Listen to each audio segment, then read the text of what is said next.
Boa noite para todos. Boa noite. Retomando o nosso curso de espiritualidade, dando continuidade ao estudo no livro Missionários da Luz, nós estamos no capítulo 17, Doutrinação. Paramos nessa frase aqui que vai ficar meio perdida, porque reiniciando hoje, mas a gente vai tentar compreender a partir do que ele está falando. Está claro? Num gesto expressivo acentuou. Aqui nós paramos aqui, ó. Não vivemos em paz com esses focos de maldade organizada. Primeiro tópico que a gente já vai refletir.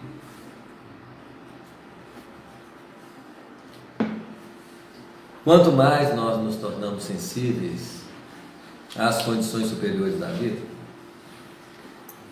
mais nós nos incomodamos com a ignorância acalentada, com a maldade, sustentada, porque os espíritos sensíveis, eles querem o bem dos outros espíritos.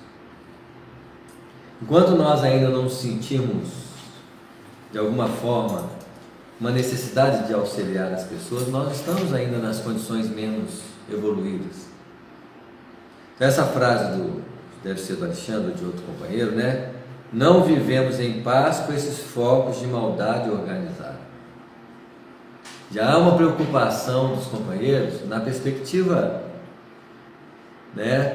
de tentar fazer algo em prol da ausência da maldade. Compete-nos lutar contra eles, até a vitória completa do bem. E uma coisa interessante é que essa luta, ela não é uma luta como a gente articula, luta corporal. O bem nunca vai lutar com o mal ou contra o mal. Ele vai tentar fazer um processo de atenuação desse mal. Isso requer inteligência, bondade, sensibilidade, Coisa que nós temos que desenvolver quando nós estamos junto em meio à perturbação. Por enquanto nós nos assustamos com a perturbação. Por enquanto a maldade nos mexe conosco. Mas vai chegar uma hora que nós vamos estar sensíveis a fazer alguma coisa aos padrões de maldade. Nós vamos articular algum movimento, porque é fácil nós movimentarmos com quem está sofrendo. Pelo sofrimento ser algo que nos toca mais direto, que também nós sofremos, parece que há uma ressonância no sofrimento do outro com a nossa sensação de sofrimento interior, que faz nós nos movimentarmos com quem está sofrendo. Mas quem é que está sofrendo? Quem fez um mal, um crime, um desvio. Então, por que nós não podemos antecipar o sentimento de compaixão para quem está fazendo mal, indiferente do grau de mal que ele possa estar cometendo? A ignorância política, a ignorância do poder, do dinheiro, a brutalidade, qualquer que seja, a gente tem que ter uma visão diferenciada para com eles, Mais uma vez senti a extensão e a magnitude dos serviços que aguardam os leais servidores de Jesus depois da morte do corpo físico. Então está certíssimo. Meu pai trabalha até hoje e eu trabalho também, disse Jesus. Quem quer crescer tem que movimentar. Esse negócio de morrer e descansar, podemos até tirar uma folguinha de recuperação. Mas se nós estamos imbuídos ao crescimento, certamente nos adequaremos ao movimento do trabalho espiritual depois da morte, tirando talvez as características constrangedoras do trabalho físico, que nós ainda não é um trabalho satisfatório, não é algo ainda. A maioria de nós não segue um padrão autêntico da natureza interna para escolher o que vai fazer. As pessoas fazem muitas vezes o que não gostam. Então há uma essa falta de sintonia nesse campo de compromisso. Porque no dia que o trabalho é satisfatório, ao ponto de nós sentirmos muito bem, a coisa deixou só de ser aquela coisa obrigatória. A palavra trabalho como algo que constrangedor. Se o pai trabalha até hoje e eu trabalho também, isso quer dizer que o trabalho é um campo de maior satisfação que o espírito tem na Terra ou no universo. E como nós não temos satisfação para trabalhar, tem alguma coisa errada. Tem alguma coisa desajustada nesse processo, né? Então, se eu tivesse fazendo algo que eu amasse, certamente a coisa seria diferente. Obrigação pelo trabalho aqui. Isso aí, velho. Porque eu sou obrigado, é lógico, sou constrangido pela lei física da matéria a ter que sobreviver. Senão ninguém trabalharia. Se nós não precisássemos de comer para trabalhar, duvido que tinha trabalho. Mas aí você não uma premissa total, não? Isso, que é um padrão animal muito claro. Todos os reinos da natureza, eles só trabalham para quê? Sobreviver. Para comer. Só movimenta para comer. Se não for filhote, porque o filhote é mais arisco, ele vai aprender a caçar, mas tudo é uma brincadeira para o filhote. Depois que vira adulto, é dormir, comer, é assim, é só satisfação, fazer sexo quando está no cio, é só isso que o movimento deles é só para isso. Se deixar, vai fazer o quê? Vai deitar, descansar, né? Olha o nosso hábito milenar animalizado, como que é difícil. Você tem que fazer uma caminhada, fazer uma ginástica, o que seu corpo animalizado fala? Não vai, hoje não. Não é assim? A essência da preguiça está aqui, ó. E como nós não compreendemos que as emoções é de origem animal e eu não posso mais obedecer ao comando delas, eu tenho que reger as emoções e reger o pensamento. O grande problema nosso é que nós, como estamos acostumados à manifestação emocional ou estado energético que nós temos no corpo, a preguiça vem e fala assim, não vai não, é como se eu estivesse falando assim, não vai não, é uma energia acostumada, e eu tenho que falar assim, não, eu vou cumprir o meu negócio, o que eu tenho que fazer e tenho que fazer. Aí eu não atendo o chamamento condicionante do passado, né? Mas como que é fácil se entregar ao campo da acomodação, ao padrão de repetição, né? Escutava com interesse a engenhosa pregação do dirigente desencarnado quando o novo cooperador que nos acompanhava fez-nos ligeiro sinal a alguma distância, interessado em não se imiscuir na multidão por causa da sua condição de visibilidade aos circunstantes. Sinal esse que Alexandre entendeu imediatamente, seguindo pela genitora aflita e por mim. Eles estavam escutando a palestra, alguém chamou eles, né? E eles estavam na palestra da onde? Agora que nós estamos na palestra de um culto religioso no plano espiritual inferior.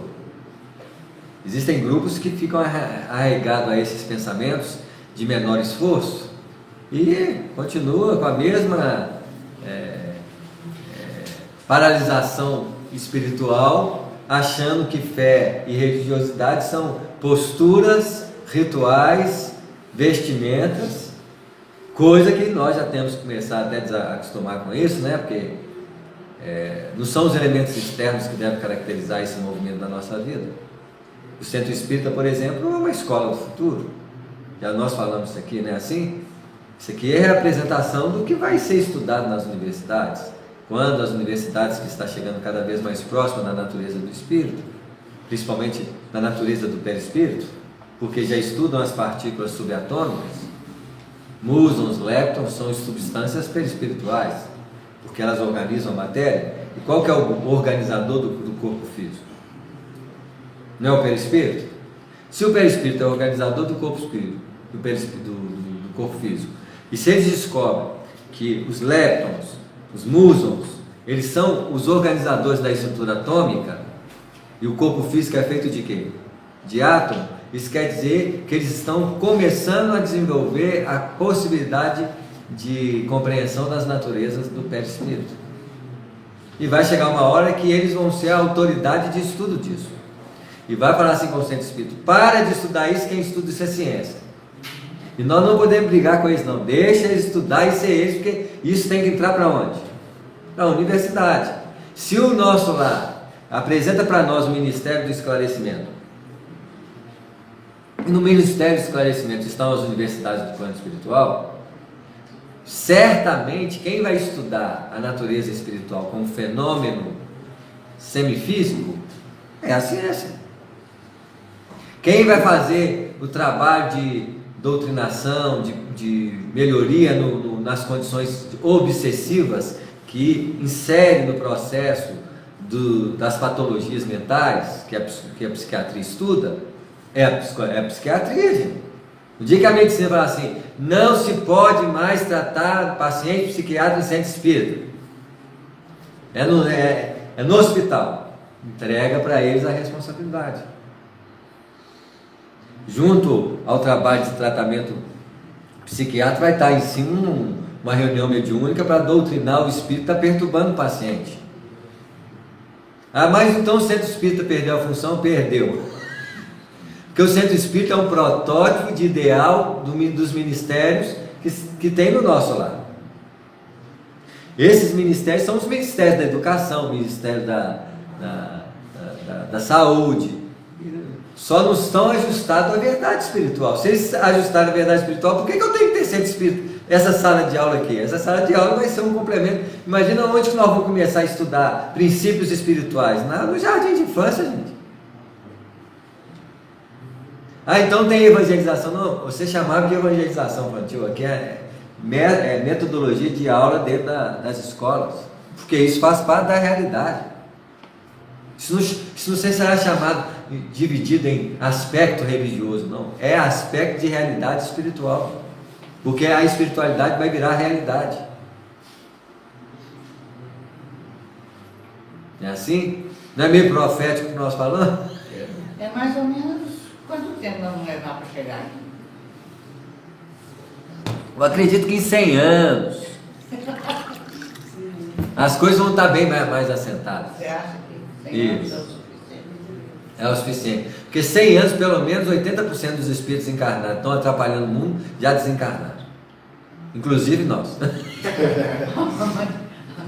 Mas a gente já pode estar de volta. Aí vai ser muito melhor, né? Porque os instrutores serão outros. Nossos pais serão outros, né? Assim, as coisas vão facilitar para nós. Né? Certamente. Vai fechar o padrão. Quando a gente fala finais dos tempos, nós estamos falando de finais de tempos perturbados. Finais de tempos inferiores. Não estamos falando de finais de tempo, como acabou os tempos. Primeiro, porque enquanto existir matéria, vai ter tempo. Porque o tempo é a medida da matéria, gente. Tempo é medida de matéria, espaço é medida de matéria. Enquanto tiver um corpo movimentando, nós temos o cálculo da distância, da velocidade. Aí nós temos a ciência a ciência é o estudo da matéria. E como nós vamos cada vez mais utilizar a matéria, a ciência vai virar uma ciência espiritual, como já está virando. Porque a ciência hoje se preocupa com o invisível, não é com o visível mais não, com o visível nós já sabemos tudo. Estamos cada vez mais inseridos ao campo do invisível. Cirurgia, cromossomial, né? Assim, os termos são assim. Não assusta se amanhã vai ser cirurgia atômica, não? É assim? Eles vão fazer cirurgia nas bases de formação da matéria, que é organização sustentada por força de coagulação, dentro de um processo de magnetismo. Né? Tem um russo já que está fazendo isso lá na Rússia. Tem um aparelho que exatamente ele irradia magnetismo. Ele cura as pessoas através disso. Saiu. Só que está em teste, né? Você vê. E vai cada vez mais ser assim, gente. Né? Companheiro localizaram Marinho e chamaram-nos ao trabalho. Em recanto escuro de uma das velhas dependências do templo, mantinha-se a pobre entidade em meditação. A mãe carinhosa aproximou-se e afagou-lhe a fronte. Todavia, o filho infortunado, como acontece a maioria dos homens terrestres, em face da influência das almas superiores, apenas sentiu uma vaga alegria no coração. Então, quantas alegrias suaves são toques sutis das entidades amigas que vêm nos visitar. Quando esses toques sutis ainda é permeada pela lembrança, é que a visita foi para marcar quem é. De repente você está assim, lembrou alguém que você desencarnou, que você gosta muito, você lembrou, abre o olho, pode estar ali. Basta ver que no livro Nosso Lar, quando a gente estudou, quando André Luiz entrou na casa, a filha que estava, alguém que estava na sala, lembrou do pai, e lá era proibido lembrar dele, o que lhe causou alguma impressão ruim, que não tinha nada dele mais nas paredes, nem retrato, nem nada. O outro tirou, o espaço dele, né? O marido tira tudo do ex. Não é assim? E não se fala mais dele nessa casa, nem os filhos podiam falar, porque aborrecia ele, e a esposa casou de novo, não quero que vocês falem dele. Então é como se fosse um verdadeiro o quê? Esquecimento, isso aí, esquecido, Para algumas almas que ainda levam um traço de reconhecimento de si mesmo através da lembrança, que a gente adora quando os outros lembram de nós, fala de nós, que é um traço egóico, o espírito sopra onde quer, não se sabe de onde vem nem para onde vai, e até isso nós temos que aprender a perder para ser espírito, porque nós nos sentimos importantes através do olhar dos outros, da informação dos outros, do elogio dos outros, que é uma sustentação de sensação existencial muito grande. Tanto é que a maior sensação existencial que o ser humano tem é quando alguém fala assim: você é a razão da minha vida, você é tudo para mim. Aí pronto, virou Deus, quem não gosta disso, O ego mexe lá nas estruturas mais falsas que ele tem sustentadas nele, Porque eu existo indiferente das pessoas falarem isso. Só que a minha satisfação está diretamente relacionada com o que o outro indica, com o que o outro proporciona, E tem isso também, porque aí o espírito fala assim: ninguém lembra de mim, e fica magoado, ego magoado. O que se pode concluir é que essa pessoa não fez muita coisa boa na vida, ao ponto que um espírito vestido assim é um espírito que foi bem adequado. Já viu aquelas pessoas que só sabem usufruir? Já? Isso, ninguém quer essas pessoas não. Quando morre eu estou ali, graças a Deus. Agora quem faz, quem serve, quando morre, meu filho, coitado desse, é lembrado e chorado,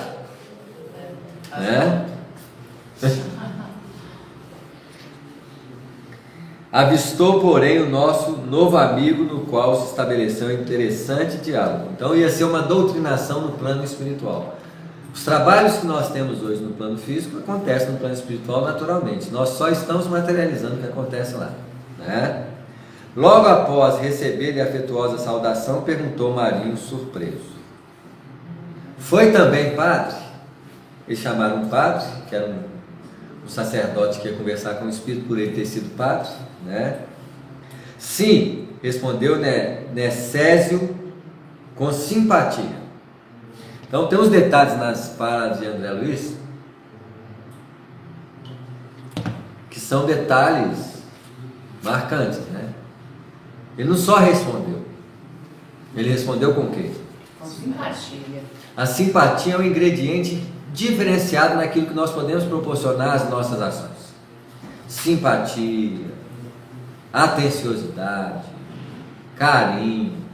Quando Jesus disse: vós sois o sal da terra, ele está dizendo que a implementação de uma visão espiritual, e essa implementação, ela subordina-se a uma compreensão imediata de que nós todos somos irmãos em espírito? Que deveríamos tratar uns aos outros com algo diferenciado? Só de nós tratarmos uns aos outros em espírito já há algo diferenciado, que nós chamamos, por exemplo, de simpatia, né, assim, porque eu posso dar uma resposta para qualquer pessoa com uma simples expressão vazia de emoção. Uma resposta técnica, resposta para se livrar dos outros logo, não tem isso? Tem. Resposta de incômodo, resposta de preguiça de responder. Quantas qualidades tem nas bases das nossas ações? Para nós compreendermos a qualidade da vida, nós, para sermos representantes de uma expressão superior, nós temos que ter algo de superioridade naquilo que fazemos. E esse algo de superioridade não pode ser até pensado como nós fazemos, mas deveria ser mais o que? Natural, denotando uma qualidade espiritual que nos representa o modo de viver. Se não existe isso, é porque nós não temos essa qualidade em si. Está claro? Então, ele falou, respondeu Necésio com simpatia. Ele não só respondeu, né? Essa resposta tem mais profundidade de alcance. Nossas expressões com uma qualidade superior de manifestação íntima, elas atingem campos superiores na perspectiva do encontro com o outro. A superficialidade apenas afeta os sentidos. Não é assim? Tal grau de inqualidade que manifestamos no nosso modo de ser, né? Pertence aos submissos ou aos lutadores? Ele quis dizer submissos é aos seguidores de Jesus. Os lutadores são eles, né? Interrogou Marinho, algo irônico, dando a entender que por submissos compreendia todos os colegas cultivadores da humildade evangélica, e por lutadores todos aqueles que, não encontrando a realidade espiritual segundo as falsas promessas do culto exterior, então eles eram religiosos, achavam que ia ter o céu, achavam que ia ter o paraíso, não tinha nada disso, que eram maus religiosos, encontraram o céu e o paraíso que eles criaram para si mesmos nas suas intenções, não é assim? Então eles ficaram revoltados com isso e querem implementar essa suporta edificação falsa com valor de princípio religioso, né? E aí achavam entregues a faina ingrata de revolta e desesperação, né? Pertenço ao grupo da boa vontade, respondeu Necésio com inteligência. Outra coisa, quando você está lidando com a doutrinação, muitas vezes você não pode ir direto no ponto, porque existem disputas de fala, né? Você tem que ter inteligência para não trair. Eu poderia defender eu sou eu sou dos primeiros, né? Assim, não poderia fazer isso com uma honra, mas ele não estava ali para defender a ideia, nem ter honra dos valores. Ele estava ali em favor de quem? Da pessoa. Então eu tenho que saber como que eu vou conversar com ela, porque eu estou interessado neles, né? Incapaz de perceber a nossa presença ao seu lado, Marinho fixou o nosso companheiro com sarcasmo e tristeza simultânea e perguntou: aqui me procura? Soube que você, meu amigo, explicou-se o interlocutor com emoção, experimenta certas dificuldades íntimas que também vem sofrendo. Outra coisa que ele fez, se identificou com o que ele estava sentindo. A dificuldade para conhecer o bem e o cansaço da permanência no mal. A necessidade de afeições e o tédio das companhias inferiores representam para mim padecimentos enormes. Aí ele falou dele. Quem sabe ele falando dele pudesse ressoar na onde? Porque ele estava descrevendo a intimidade do outro. Já viu que de vez em quando nós estamos com pessoas superficiais e fica cansado mesmo? Papo furado cansa também? Demais. Não é assim? É quando nós chegamos a esses estados de saturação em determinados valores. que já não nos sustenta no patamar que nós intimamente ansiamos e alimentamos. Enquanto o sacerdote triste mudava de expressão fisionômica, Nemésio continuava. É isso mesmo? Tem um pedaço aqui que sumiu, você está vendo outro. Ou o meu livro está errado. Depois de pertence ao grupo da boa vontade. Eu tô lendo. É diferente, né? Depois de pertence ao grupo da boa vontade. Então perdeu um pedaço aí. Vai chegar onde que está. Onde que é o princípio do parágrafo que está aí? O instrutor, porém, fez-me perceber que a hora não comportava conversações. Então voltou. Deixa eu ver. Se pulou, se voltou. O instrutor, porém, pulou umas 2 páginas. Eu vou ter que ler aqui até chegar aí. É porque, na verdade, quem passou isso por cima fui eu uma vez, e a gente fazia isso escaneando. Provavelmente na transformação de scanner para... A gente perde uma página, pega o parágrafo, né? Então aí já está o... Então a gente vai... Enquanto o sacerdote triste mudava de expressão fisionômica, Nemésio continuava. É bem amargo reconhecer a impossibilidade de vivermos sem esperança, conservando, ao mesmo tempo, o desencanto de viver.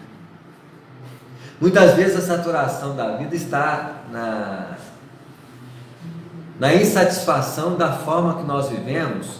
Isso não representa a morte em si, mas uma morte transformadora, porque algo dentro de nós está clamando o quê? Algo maior. Algo maior. Só que tem pessoas que não vão para o algo maior, se entregam a uma reação negativa. Nem sempre as nossas saturações, apesar de trazer estados de constrangedores, eles não representam princípios ruins, eles representam talvez impulsos para que nossos anseios aumente de visão, nossa capacidade amplie-se, né? O que nós muitas vezes não entendemos. É bem amargo reconhecer a impossibilidade de vivermos sem esperança, conservando ao mesmo tempo o desencanto de viver. Sim, é verdade, exclamou o interlocutor comovido com a observação. Você vê, tocou ele. Falou do que ele estava acontecendo na intimidade dele. E por que não trabalharmos contra isso? Mas como? Interrogou Marinho com inflexão dolorosa. Prometeram-nos na terra um céu aberto aos nossos títulos, e a morte nos revelou situações francamente opostas. Então, a promessa religiosa dos títulos, só porque eu sou padre, só porque eu sou médium, só porque eu sou passista, eu estou garantido no nosso lar? Não. Se um grupo revoltasse desse jeito, imagina espírita revoltado. É inferno na série. Ué, chefe das falanges. Não é assim? Que a coisa é mais incompreensível, né? A revolta será mais o quê? Maior. Tem que tomar cuidado. Se religioso mais simples virou chefe de falange, nós vamos ser chefe dos chefes, né? Não é assim?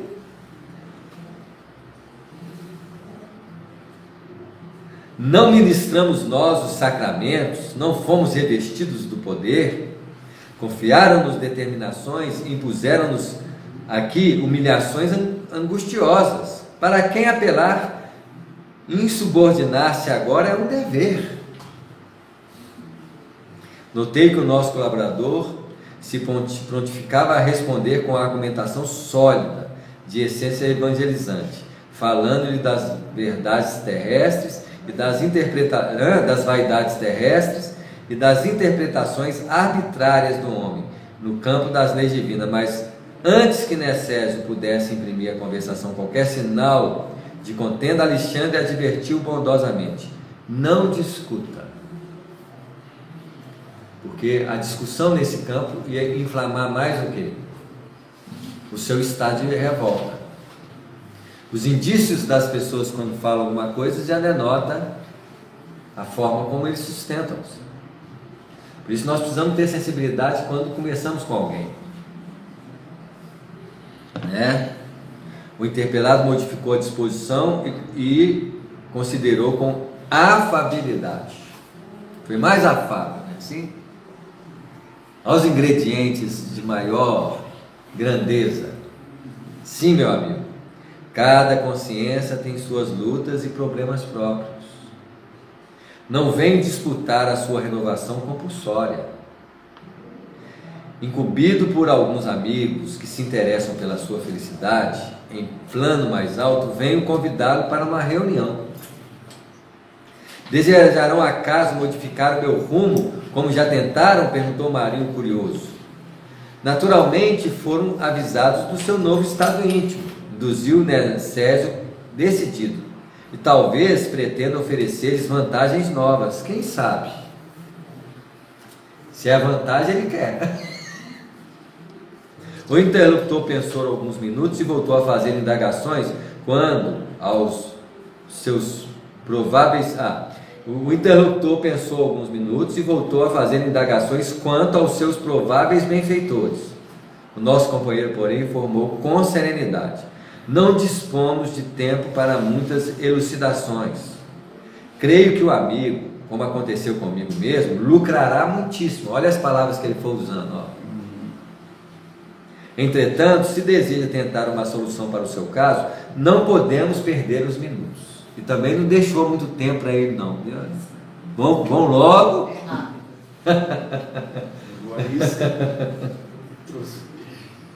Via-se que Marinho penetrava o terreno obscuro da indecisão. No entanto, sua genitora desencarnada enlaçou-o com mais carinho, a pedir-lhe mentalmente que acompanhasse o mensageiro sem hesitação. Impossibilidade de oferecer resistência àquela vigorosa imposição magnética do amor maternal, exclamou resoluto: vamos! Então teve um impasse ali de solução energético, que foi o apoio da mãe, né? Na perspectiva de fazer o movimentado. Césio estendeu-lhe o braço de amigo e retiramos-nos apressadamente por uma das pequenas portas laterais. Em breves minutos, penetrávamos a conhecido recinto de orações e trabalhos espirituais. Agora eles levaram ele para onde? Centro Espírita, reunião mediúnica. Então já será um segundo passo da doutrinação. Quem vai conversar com ele? Um doutrinador encarnado. Provavelmente, né? Eu estou falando aqui, mas certamente é. Observei que muitos servidores de nossa esfera mantinham-se de mãos dadas, formando extensa corrente protetora da mesa consagrada aos serviços da noite, em decorrência do quadro vibratório do nosso companheiro. Quadro era para mim uma novidade. Alexandre, porém, explicou-me discreto: trata-se de cadeia magnética necessária à influência de nossa tarefa de doutrinação. Sem essa rede de forças positivas que opera a vigilância indispensável, não teríamos elementos para conter as entidades perversas e recalcitrantes. Então, para vocês verem, o André Luiz até agora nesse livro, ele não tinha participado de reuniões mais pesadas, e esse aqui é uma reunião de desobsessão. Pela primeira vez ele viu aspectos mais técnicos em relação ao trabalho espiritual que acontece no plano espiritual junto com a Terra, né? O instrutor, porém, fez-me perceber que a hora não comportava conversações e, auxiliando Césio, localizou Marinho dentro de um círculo magnético, onde com surpresa verifiquei a presença de vários desencarnados sofredores, trazidos por outros pequenos grupos de amigos espirituais e que, por sua vez, aguardavam oportunidade de doutrinação. Além dele, tinha outros espíritos que provavelmente uma doutrinação com o espírito, ela afeta diretamente outros espíritos que escutam. Algumas doutrinações são doutrinações coletivas, né? Como o André Luiz foi escutar lá o Clarencio, quando ele pediu para trabalhar, foi 2, porque a experiência da companheira serviu para ele também, para ele, né? Sentindo agora o ambiente em que se achava, Marinho quis recuar, mas não pôde. a fronteira vibratória estabelecida pelos nossos colaboradores, a reduzida distância da mesa de fraternidade, impedir-lhe a fuga. Isso é um logro, clamou revoltado. Sossegue, respondeu Necésio sem alterar. Você conquistará grande alívio. Espere, poderá desabafar suas mágoas e ouvir a palavra compassiva de um orientador cristão ainda encarnado. E em seguida, quem sabe, talvez possa haver algum ente querido que se encontra em zonas mais altas, à espera do seu fortalecimento e iluminação. Não quero, bradava o infeliz. Mas já era tarde. Sabe assim a verdade, meu amigo? Perguntou-lhe o nosso companheiro com inflexão de ternura. Poderá adivinhar a procedência do socorro de hoje? Conseguirá lembrar-se de quem me convidou ao seu encontro? O sacerdote desencarnado fixou nele os olhos, tomado de expressão terrível, mas Nemésio, sem perder a calma, falou, depois de uma pausa mais longa: sua mãe.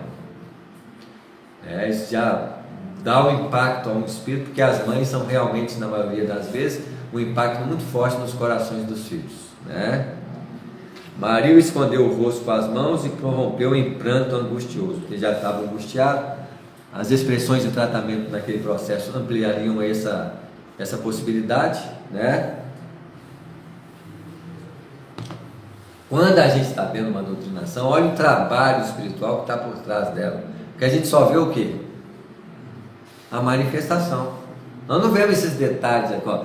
Os livros de André Luiz é uma narrativa de explicação do que acontece do plano espiritual para a Terra, porque nós sabemos da mediunidade da Terra para o plano espiritual. Esses livros, eles trazem noções e amplitudes de como que a coisa acontece no invisível da vida. E olha que o Nemésio, para estar nesse estado, ele já estava sendo preparado para ser o quê? Doutrinado, né? A esse tempo, secundado por diversos auxiliares, Alexandre prestava ao organismo de Otávia o máximo de concurso fraterno em cotas de abundantes de recursos magnéticos. Aí já estava preparando a médium, né? Compreendi que, se para os fenômenos de intercâmbio com os desencarnados esclarecidos era necessário o auxílio de nosso plano no campo mediúnico, no caso presente, essa cooperação deveria ser maior em vista da condição dolorosa e lamentável dos comunicantes, porque ele ia trazer efeitos negativos ao corpo espiritual da médium. Então, ele tem que preparar o ambiente, a própria mente da médium, para esse tipo de trabalho, mais especificamente falando. Logicamente, se eu sou um espírito perturbado e inferior, uma manifestação de espírito perturbado e inferior comigo não vai trazer problema nenhum, é quase sintonia perfeita, não é assim? Mas se a pessoa passa muito mal depois de pode representar essa descompensação vibratória, onde a pessoa que está passando mal, o médium no caso, ele que pediu para reencarnar com extremas perturbações de doenças, ele só tem essas perturbações na reunião mediúnica. Então, em vez de ele falar assim, eu quero nascer bem doente a vida toda, não, meu filho, pode ficar tranquilo, vai trabalhar para o bem. Mas de vez em quando você tiver seu trabalho para o bem, você vai sentir um malzinho para você lembrar o que é que não deve fazer. Não é assim? Então, é a bênção do sofrimento no processo de doação, né? Com efeito, a média Otávia recebia os mais vastos recursos magnéticos para a execução da sua tarefa.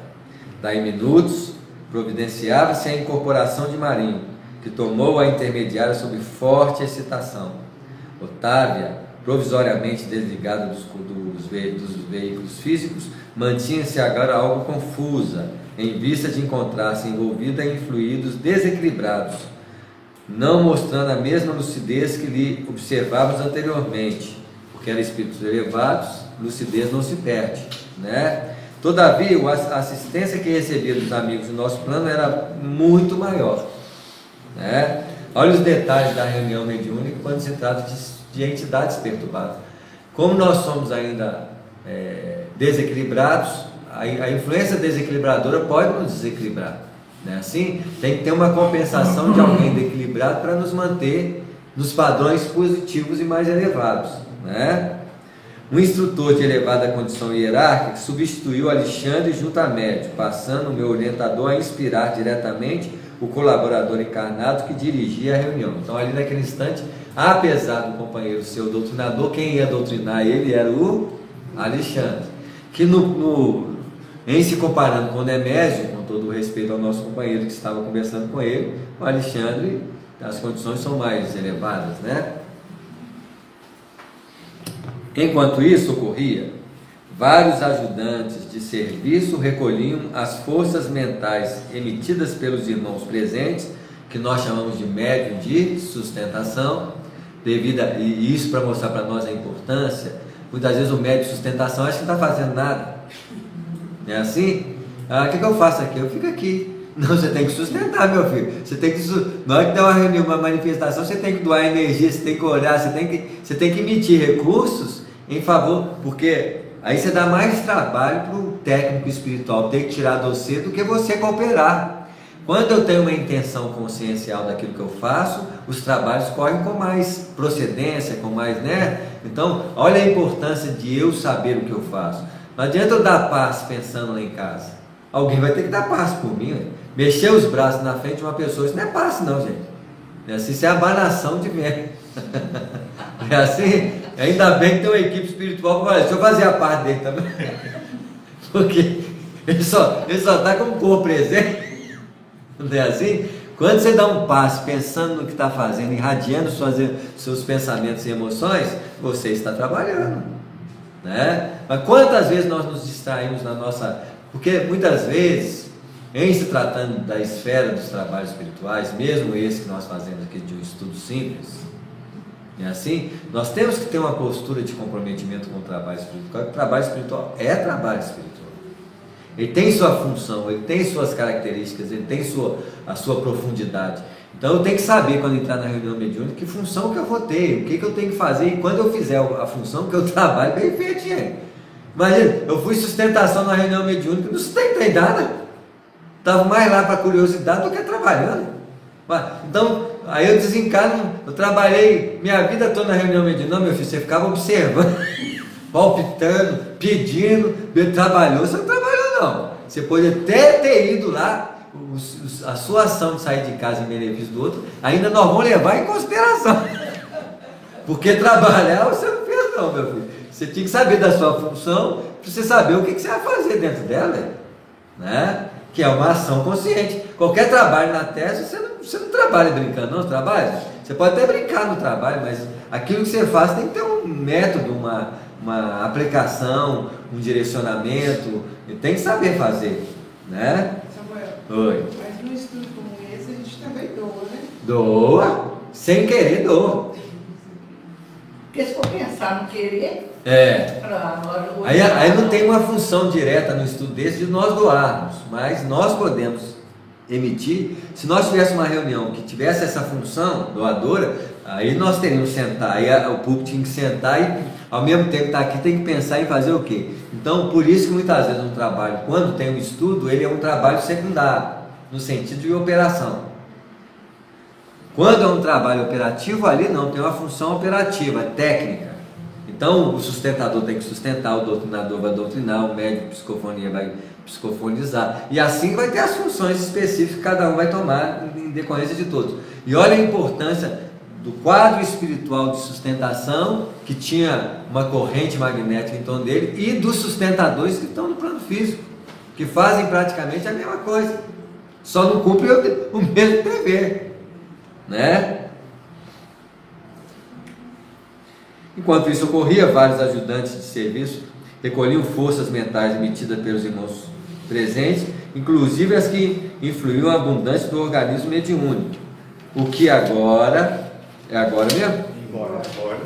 Que embora não fosse novidade, me surpreendeu pelas características diferentes com que o trabalho era levado a efeito. Então, até agora, esse aqui é o terceiro livro, o André Luiz participou pouco de reunião mediúnica. Ele participou do segundo livro com o Aniceto, de algumas mostragens mediúnicas e começou esse livro participando de algumas reuniões mediúnicas pela primeira vez.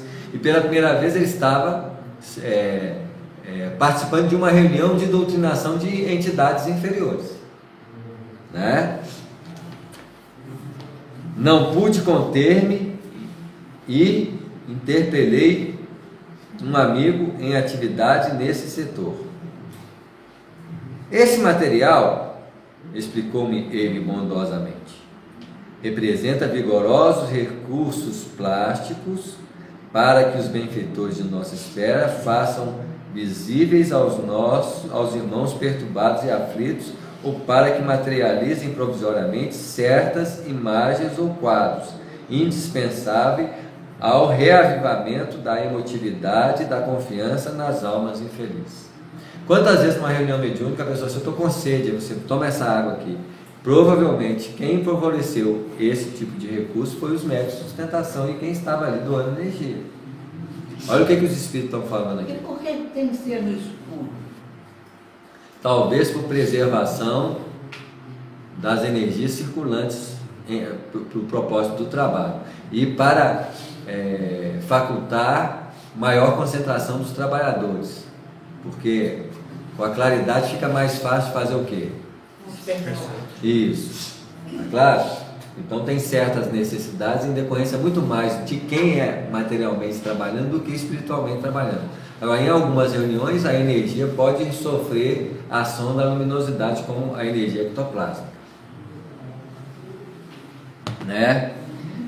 Com os raios e energias de variada expressão emitidos pelo homem encarnado, podemos formar certos serviços de importância para todos aqueles que encontrem preso ao padrão vibratório do homem comum, não obstante permanecerem distantes do corpo físico. É muito mais fácil afetar essas entidades que estão mais sintonizadas à condição material da vida física do que as entidades superiores manipularem uma energia mais sutil, né? O efeito das sensações fisiológicas desses companheiros é muito forte, né? Compreendi a elucidação, reconhecendo que, se é possível efetuar uma sessão de materialização para os companheiros encarnados, noutro sentido a mesma tarefa poderia ser levada a efeito para os irmãos desencarnados de condição inferior. Então, o mesmo propósito de materialização que você tem para os espíritos em reuniões de materialização, você materializa recursos em benefício de quem está sofrendo, né? Admirando a excelência e a amplitude das atividades de nossos orientadores, fixei a minha atenção na palestra que se estabeleceu entre Marinho, incorporado em Otávio, e o doutrinador humano orientado intuitivamente por Alexandre. Muitas das mediunidades mais expressivas são a de intuição, que é uma mediunidade espontânea. O mentor fala pelo outro sem que ele saiba que é o mentor que está falando. Quantas vezes nós estamos conversando aqui, pode ser uma entidade amiga que fala, que nós nem percebemos, porque é puro o quê? Intuição, né? A princípio o sacerdote demonstrava imenso desespero e pronunciava palavras fortes que lhe denunciava a rebeldia. O interlocutor, contudo, falava-lhe com serenidade cristã, revelando-lhe a superioridade do evangelho vivido sobre o evangelho interpretado. Então, para doutrinadores, há uma diferença do doutrinador que sabe e do doutrinador que sente. O evangelho vivido dá autoridade na própria fala. E evangelho vivido é o trabalho de esforço que nós temos que fazer no cotidiano da vida junto com as pessoas que nós convivemos. Nós somos nobres, elevados? Não. Nós somos esforçados em fazer algo diferenciado junto aos outros. Fazer um pouco diferenciado, com mais carinho, né? Então, e essa vivência de dedicação faz com que o evangelho, sustentado teoricamente, comece a ter dentro de nós um padrão de força maior. É o que ele está falando. que o companheiro ele tinha uma superioridade do evangelho vivido sobre o evangelho interpretado. É muito fácil falar para uma entidade uma passagem evangélica, mas é notável uma pessoa falar de uma passagem evangélica com uma expressividade emocional e sentimental como ele vê e sente, dando uma conotação superior ao processo de conversação, né? A certa altura da doutrinação, percebi que Alexandre chamava a si um dos diversos cooperadores que manipulavam os fluidos e forças recolhidos na sala, e recomendou-lhe que ajustasse a genitora de Marinho a tornar-se visível para ele. Então, olha só, ia ser uma materialização do espírito para o espírito, e precisava de fluido de quem? Dos encarnados, né? Ele não ia materializar para as pessoas encarnadas, ele ia materializar para o espírito que estava numa condição quase similar ao encarnado. Ia fazer, a mãe ia fazer o quê? Visível. Nosso horário até que horas mesmo? 9h15. Ah, 9h15. Eu estou assim, já é 9 horas, 9h15, agora eu estou, né? Notei que a senhora desencarnada, com os préstimos de outros amigos, atendeu imediatamente, ao passo que Alexandre, abandonando por momentos o seu posto junto ao doutrinador, aplicou-lhe passes magnéticos na região visual do comunicante, compreendendo então que ali se encontrava um jogo de interessantes princípios de cooperação. O Alexandre ia favorecer a visão dele para enxergar a companheira, e ela materializar-se-ia com os fluidos dos companheiros que participavam da reunião, né? A genitora amorosa resignava-se ao envolvimento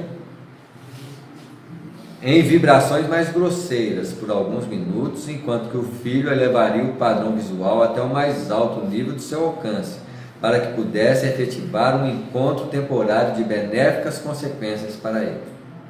Voltou Alexandre a fixar o lado do dirigente e, com surpresa, ouviu que o amigo encarnado desafiava o exasperado comunicante, agindo francamente por intuição com a sua voz quente de sinceridade no ministério de amor fraternal. Observem a volta de si, meu irmão, exclamava o doutrinador comovente. Reconhece quem se encontra ao seu lado? Foi então que o sacerdote lançou um grito terrível. Minha mãe, disse ele, alarmado de dor e vergonha, minha mãe. Por que não render-se ao amor de nosso Pai Celeste, meu filho?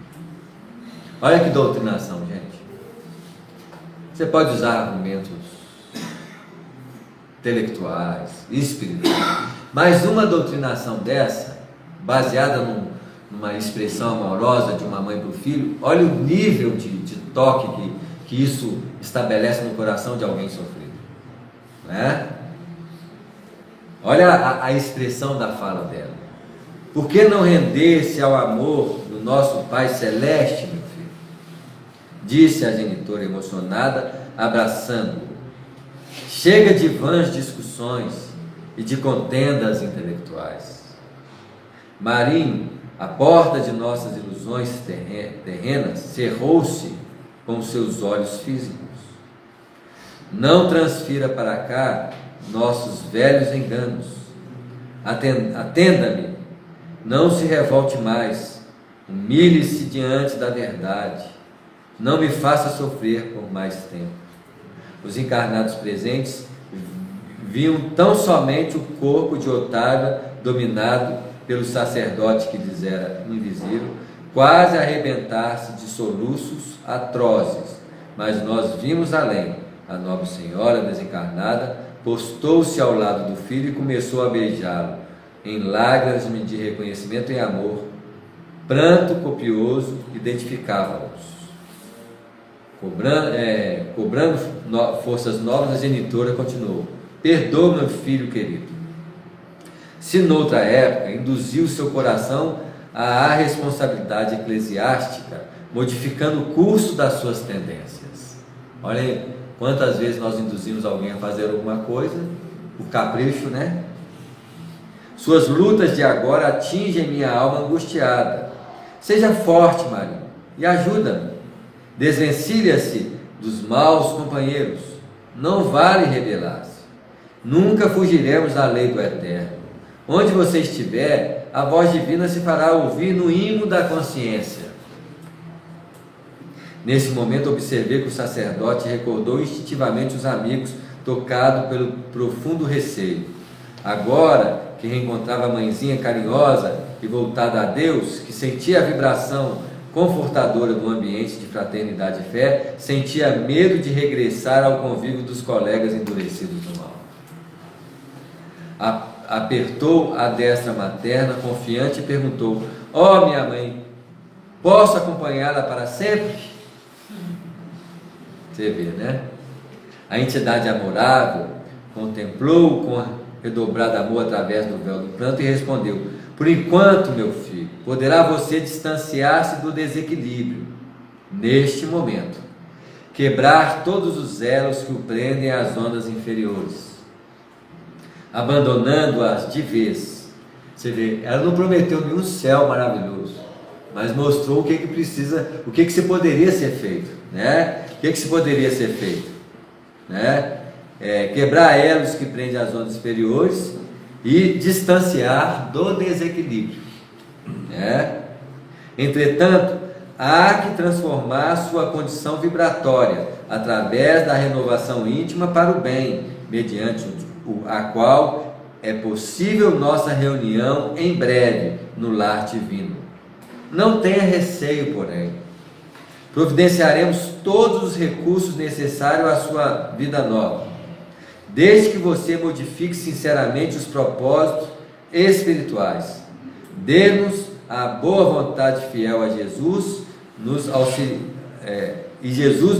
dê-nos a boa vontade fiel, e Jesus nos auxiliará quanto ao resto. Temos aqui um desvelado amigo que nos prestará sua valiosa colaboração. Refiro a Necésio, o bom irmão que o trouxe ao nosso encontro. Ele colocará à sua disposição os recursos preciosos à conduta diferente. A princípio, Marinho, você experimentará dificuldades e desabores. Será assediado pelos antigos companheiros que se converterão em adversário. Mas, sem a luta que facilita a aquisição de valores reais, não compreenderemos onde se encontra o nosso verdadeiro lugar na obra de Deus. Olha que maturidade espiritual da mãe, né? O filho infortunado prometeu-lhe a transformação imprescindível. Depois de encorajá-lo com ponderada ternura, a devotada senhora deixou entregue aos cuidados de Necésio, que prazerosamente recebeu a missão de encaminhá-lo na esfera dos deveres novos. Após despedir-se da mãezinha abnegada, que voltou à nossa companhia, o sacerdote conversou ainda por alguns minutos com o dirigente encarnado da reunião, surpreendendo-o com a mudança brusca. Então, olha só que interessante, né? Na reunião mediúnica, ele manifestou com raiva, esbravejando. De repente, ele falou que viu a mãe, dali para frente, eles não sabem mais o que aconteceu. Aí ele volta como? Renovado. Aí você vê que nosso trabalho, nos trabalhos mediúnicos, não tem. É quase o quê? É quase uma réstia, é quase nada. Quem faz o trabalho de verdade é o apoio espiritual que nos permite cooperar no trabalho do bem, né? Certamente uma equipe de trabalhadores mediúnicos bem sintonizado com a espiritualidade, com a sua consciência bem clara dos deveres que envolve essas atividades, certamente essa dualidade, esse trabalho duplo, eles se fazem em sintonia mais profunda, né? Mas para chegar nesse nível, a equipe tem que estar bem sintonizada, bem comprometida, saber o que estão fazendo naquele propósito de trabalho.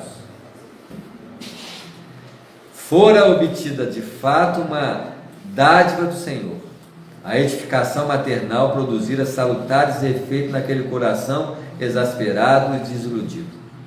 Marinho não poderia ser arrebatado das sombras para a luz somente em virtude da amorosa cooperação do nosso plano, mas recebeu nosso auxílio fraterno e utilizaria os elementos novos para colocar-se a caminho da vida mais alta. Reconhecia admirada a justiça do Pai, que a genitora dedicada não poderia entregar-lhe a colheita de luz que lhe era própria, contudo forneceria-lhe valiosas sementes para que eles as cultivasse como um bom lavrador. Porque os trabalhos de edificação são nossos, nós temos muita cooperação em torno de nós, né? Mas o trabalho efetivo de transformação tem que nascer de quem? De nós mesmos. Outros grupos procedentes de outras regiões traziam seus tutelados para a doutrinação de acordo com o programa de serviço estabelecido previamente. Então, a equipe os trabalhos espirituais, eles são muito bem organizados, mesmo que a equipe material não saiba disso. Conforme o recurso que uma mesa mediúnica oferece, eu posso atender 1, 2, 3, 5 grupos, talvez atenda só um, né? Vocês verem como é que a coisa é. Mas ali não tinha só o grupo do Alexandre, ali tinha outros grupos que iriam utilizar o recurso da doutrinação que a casa ali oferecia. Foram 4 as entidades que receberam os benefícios diretos dessa natureza através de Otávia e outro médium. Em todos os casos, o magnetismo foi empregado em larga escala pelos nossos instrutores, salientando-se o de um pobre negociante que ainda ignorava a própria morte, demonstrando eles em face da verdade. Um dos orientadores espirituais da condição hierárquica de Alexandre, impondo-lhe sua vontade vigorosa, fê-lo ver à distância os despojos em decomposição. Foi o único jeito para mudar essa doutrinação, precisou dele ver o corpo físico sendo o quê? Decomposto, para ele acreditar que ele tinha morto. Ele estava morto. O infeliz, examinando o quadro, gritava lamentosamente, rendendo-se por fim à evidência dos fatos. Né? Em todos os serviços, o material plástico colhido das emanações dos colaboradores encarnados satisfez eficientemente, mostrando novamente a importância da sintonia, da consciência de um grupo mediúnico bem consciente do que faz, né? Não era mobilizado apenas pelos amigos de mais nobre condição que necessitavam fazer-se visíveis aos comunicantes.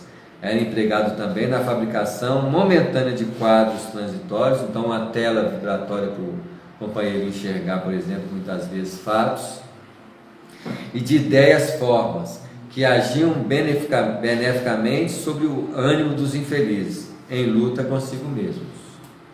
Um dos necessitados que tomara ao médium por forte excitação quis agredir os componentes da mesa em tarefa de auxílio fraternal. Ele era muito bravo, né? De vez em quando aparecem uns desses nas reuniões, né? Antes, porém, pudesse em prática o sinistro desígnio, vi que os técnicos do nosso plano trabalhavam ativos na composição de uma forma sem vida própria, que trouxeram imediatamente, encostando-a no provável agressor. Era um esqueleto de terrível aspecto, que ele contemplou de alto a baixo, pondo-se a tremer humilhado, esquecendo o triste propósito de ferir benfeitor. Então não era assustar ele. Foi. Esse aí, ele já sabia o que amenizava a impetuosidade dele. Cada um usava um método, né? Depois de trabalhos complexos de nossa esfera, terminou a sessão com grandes benefícios para todos. Dentro de mim germinavam novos mundos de pensamentos.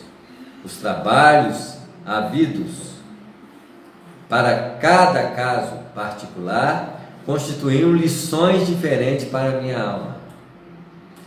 E não só interessante muitas vezes, quando nós tratamos de reuniões mediúnicas desse jazz, os mais beneficiados com esse trabalho são os encarnados, que se pegarem a lição de verdade, pensariam 2 vezes para não ser o próximo espírito perturbado para manifestar em reunião mediúnica. Assim, basta não seguir os parâmetros que eles apresentam nos quadros que ali se mostram. revoltados, inconsequentes, maldosos, infelizes. Se nós continuarmos no padrão, olha a lição que eles nos trazem. No fundo, eles estão falando assim para nós: não faça o que eu estou fazendo, né? Então, o André Luiz aprendeu muito também. E aturdido pela dilatação da luz que se fazia cada vez mais intensa e viva no meu círculo mental, reconheci que os gênios celestes poderiam trazer os mais belos e eficientes socorro aos espíritos das sombras, que, movidos de piedade e amor, conseguiriam instalar abundantes celeiros de bênção juntos dos sofredores, mas que, de conformidade com a eterna lei, os necessitados só poderiam receber os divinos benefícios se estivessem dispostos a aderir por si mesmo ao trabalho do bem. E olha que, para se trazer esse companheiro que ali estava, eles tiveram que compreender a natureza que ele apresentava, que era tediosa, já não aguentava a companhia do mal, já estava saturado daquele ambiente, que ele começou a perceber que não levaria a nada. Quantos espíritos chefes de falange cansam do mal, porque toda vez que eles fazem o mal não tem resultado. Toda vez que ele faz o mal a alguém, quem sofreu o mal eleva, é tratado. Não adianta o que eu estou fazendo, não. Aí ficam tediosos. Vê que não adianta lutar contra o bem. Não adianta mesmo não, gente. A nossa miopia existencial muitas vezes distorce dos objetivos reais da vida, porque nós realmente não compreendemos que a lei do amor e a lei da verdade, a lei do bem, são as forças vivas que devem nortear a nossa vida em qualquer parâmetro onde nós estivermos. Os trabalhos espirituais que hoje vão se materializando cada vez mais, né, na Terra, porque se essa instrumentação foi materializada aqui, e ela só acontecia no plano dos espirituais, imagina, quando não tinha espiritismo, como é que doutrinava, como é que se fazia esse trabalho, né? O que nós estamos fazendo? Nós estamos nos aproximando da materialização consciente das esferas espirituais dentro de nós. Isso quer dizer que nós temos uma certeza absoluta que o planeta Terra será espiritualizado. Porque nós estamos materializando, e nós não estamos materializando o trabalho espírita, diferente das outras religiões que trazem muitos benefícios a adoradores. O trabalho espírita faz cada vez mais nós sintonizarmos com a esfera superior de como elas trabalham, como que é operante o trabalho, é aquela religiosidade operante, aquela perspectiva de transformar a religião num trabalho propício ao bem, o que cada vez mais se fará presente nos ambientes materiais da Terra. Eu não vou iniciar o capítulo, faltam alguns minutos, eu não vou esperar iniciar o 18 hoje, então semana que vem nós começamos o capítulo 18, obsessão. Nós vimos a doutrinação e agora nós vamos ver uma obsessão, que são os aspectos da mediunidade. Nesse caso, a obsessão é a característica da mediunidade perturbada. E toda mediunidade perturbada traz em si a companhia de espíritos o quê? Perturbados, né? Então, semana que vem nós iniciamos o capítulo 18, já quase chegando no fim do livro. O capítulo tem 20 livros, então nós estamos nos complementando a terceira etapa do nosso curso de espiritualidade, para iniciarmos ainda esse ano o quarto núcleo de estudos, que vai ser o livro o quê? Obreiros da Vida Eterna, onde nós vamos estudar a morte, né, e a desencarnação.